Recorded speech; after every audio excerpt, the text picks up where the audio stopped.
La Castrum Favara torna dalla trasferta in terra campana con una pesante sconfitta per 3-1 ad opera della Scafatese, terza forza del campionato nazionale di Serie D Girone I. Sconfitta che, aggiunta ai due pareggi consecutivi tra le mura amiche con la San Cataldese e la Nuova Egea Virtus, ed ancor prima con le sconfitte subite a Siracusa e quella pesantissima in casa ad opera del Pompei, hanno fatto precipitare la Castrum Favara nella zona play-out.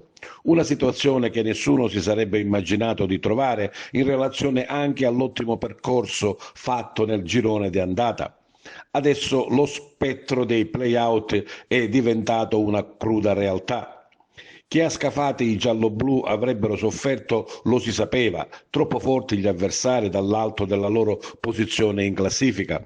Il vantaggio dei campani arriva al 12° con Vacca con un perfetto tiro rasoterra da fuori aria che sorprende Scuffia. Il raddoppio arriva dopo meno di 10 minuti con Foggia. Castrum Favara prova a reagire, Di Dio in panchina al posto dello squalificato Infantino muove qualche pedina, effettua qualche sostituzione, i gialloblu si fanno più intraprendenti e accorciano le distanze al 36° con Mudasiru che approfitta di due incertezze difensive e con un preciso destro batte il portiere Campano. Anche nel secondo tempo il Favara cerca in tutti i modi di riprendere la gara, ma al 78° arriva la mazzata definitiva, fallo di Mudasiru su potenza e rigore che dal dischetto trasforma Molinaro. Il finale è della San Cataldese che sfiora il poker più volte, quarta rete evitata in più occasioni da un attento Scuffia.